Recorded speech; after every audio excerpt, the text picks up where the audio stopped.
Notre valeur dépasse l'or et l'argent. Des choses qui ont de grandes valeurs pour les hommes. L'or.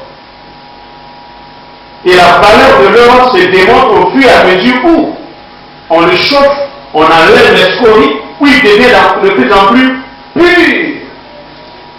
Or, nous savons que l'argent, c'est la monnaie d'échange. Rassembler toutes les banques, rassembler toutes les réserves d'or ne pourrait jamais valoir le prix du frère pour lequel Christ est mort. Il a été racheté par le précieux sang de Jésus-Christ.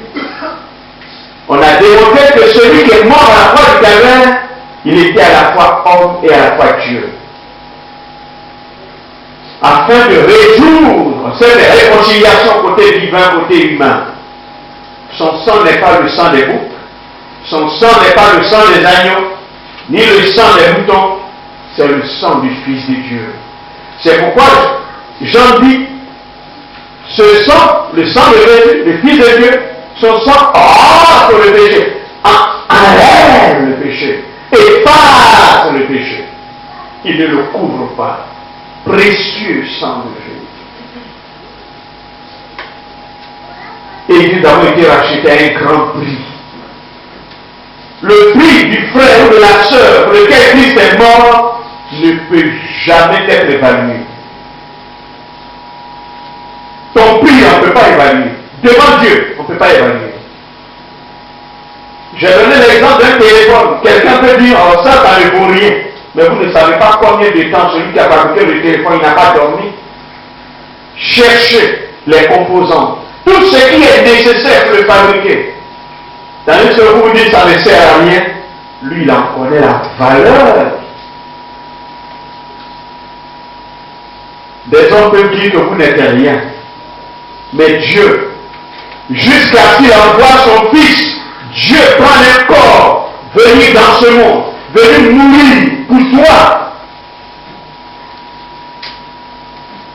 Accepter la honte comme j'ai décrit. Comment meurent ces hommes à la croix du Calvaire. Ton prix? Qui peut évaluer ton prix aux yeux de Dieu? Personne. Si les gens ne connaissent pas ta valeur, mais Dieu lui connaît ta valeur. Par tout le sacrifice qu'il a fait à travers son Fils. C'est quoi j'ai dit? Le frère pour lequel Christ est mort, ou la sœur pour laquelle Christ est mort, il est tellement important.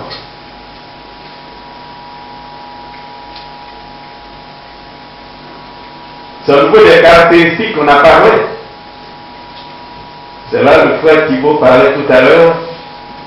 Il y a le frère qui est faible, il y a le frère qui est fort. Ces deux catégories se trouvent dans l'Église.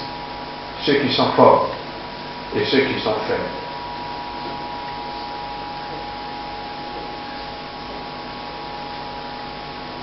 N'oubliez pas, hein, parce que si vous oubliez,